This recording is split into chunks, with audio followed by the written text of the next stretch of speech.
Allahabad high court में मथुरा के श्री कृष्ण जन्म स्थान और शाही विवाह मामले विवाद में आज सुनवाई हुई और दोपहर 2 बजे से सुनवाई हो रही थी। लगभग 1.5 घंटे की सुनवाई हुई। बहुत से ऐसे मुकदमे थे, लगभग 2020 के मुकदमे थे, लगभग 1 दर्जन से ज्यादा मुकदमे हैं, वाद हैं, जिन पर सुनवाई होनी है। और आज सुनवाई में मुकदमे में क्या हुआ वो सरल भाषा में हम जानना चाहेंगे। हिंदू पक्षकार की यहाँ है, एडवोकेट हैं रीना एस सिंह जी। हम जानना चाहते हैं कि सबसे पहले हमें ये बता दें कि आज की सुनवाई का मुख्य मुद्दा क्या था। देखिए, आज की सुनवाई के 2 मुख्य मुद्दे थे। एक था 7/11 की एप्लीकेशन को लेकर के कि पहले उस पे सुनवाई की जाए, जिन-जिन ने ऑब्जेक्शंस नहीं करे थे, एक जो ट्रायल का प्रोसेस होता है वो।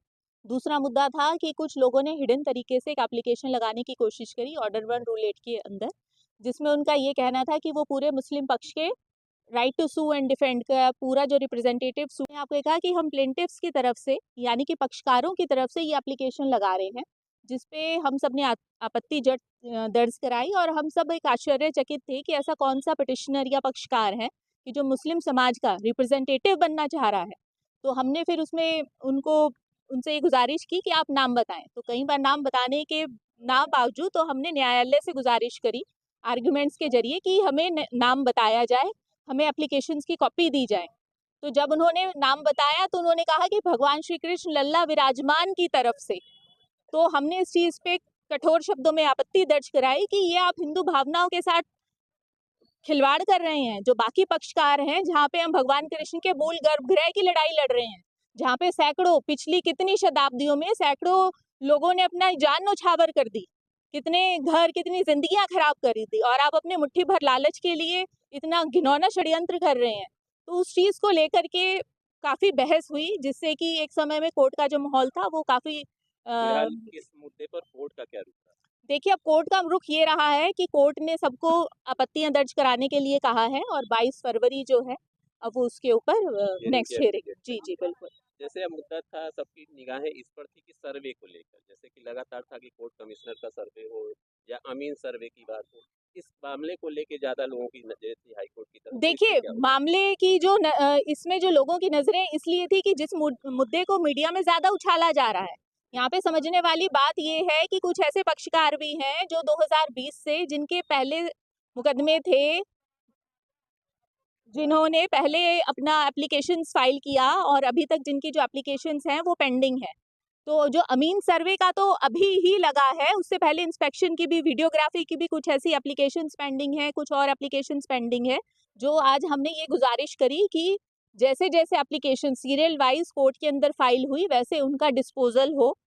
और जो सर्वे वाला है, देखिए वो एक एप्लीकेशन थी, सर्वे का है वो एक मुद्दा है, पर ऐसा नहीं है कि उसके बगैर श्री कृष्ण जन्मभूमि के मामले का हल नहीं हो पाएगा, कि ट्रायल चलना चाहिए। बाकी भी पक्षकार हैं जो बहुत अच्छे तरीके से अपनी बात को आगे रख रहे हैं, और इस मामले में जो मुस्लिम पक्ष है वो कोर्ट के अंदर बहुत कमजोर है, कई बार तो वो अपनी बात कहते ही नहीं है।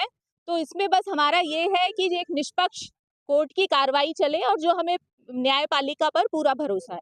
फिलहाल ये कोशिश थी पूरे मामले को उलझाने की। बिल्कुल, ये पूरी कोशिश थी, एक मुट्ठी भर लोगों द्वारा पूरे मामले को ये उलझाने की कोशिश थी कि भगवान श्री कृष्ण लल्ला विराजमान को मुस्लिम पक्ष का प्रतिनिधि बनाया जा रहा था बिना नाम बताए।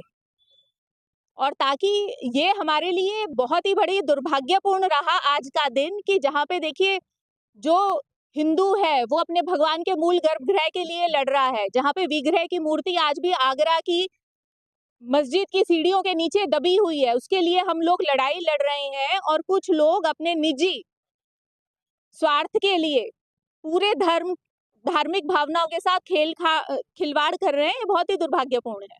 आप हिंदू पक्षकार के मुख्य अधिवक्ता हैं, तो क्या ऐसा मामला अगर सही सरल शब्दों में कहें तो श्री कृष्ण जन्मभूमि मतलब जन्म स्थान को लेकर पूरा विवाद है? वास्तव में श्री कृष्ण का जो वास्तविक जन्म स्थान है वो अपनी जगह पे अभी भी नहीं है। बिल्कुल, आपने ये बहुत अच्छा प्रश्न पूछा। देखिए, जो भगवान श्री कृष्ण का जो मूल गर्भगृह है वो शाही ईदगाह के अंदर है, 3.25 एकड़ की जमीन है, जिसको 1968 में एक समझौते के तहत मुस्लिम पक्ष को दे दिया गया था।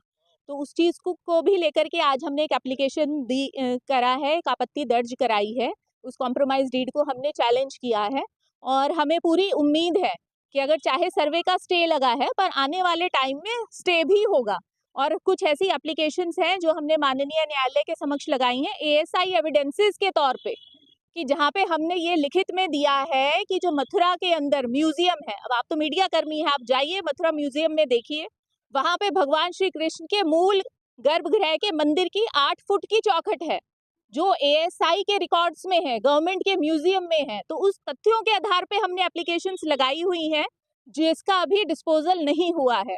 तो ऐसा नहीं है कि अगर कुछ समय के लिए सर्वे रुक गया है तो हमें न्याय नहीं मिलेगा, हमें बिल्कुल न्याय मिलेगा। भगवान श्री कृष्ण लल्ला का जो मूल गर्भगृह है वो हिंदुओं को वापस मिलेगा और वहां पे अयोध्या के जैसे भगवान श्री कृष्ण का भव्य मंदिर बनेगा। जैसा कि अभी आपने सीधे तौर पे सुना, रीना एस सिंह सीधे कह रही हैं कि भगवान का है मामला तो न्याय मिलेगा, न्याय के मंदिर पर हैं तो न्याय मिलेगा। इलाहाबाद उच्च न्यायालय में फिलहाल अगली तारीख 22 फरवरी लगी है, फिर सुनवाई होनी है। प्रयागराज से एनवीटी ऑनलाइन के लिए मैं शिवपूजन सिंह।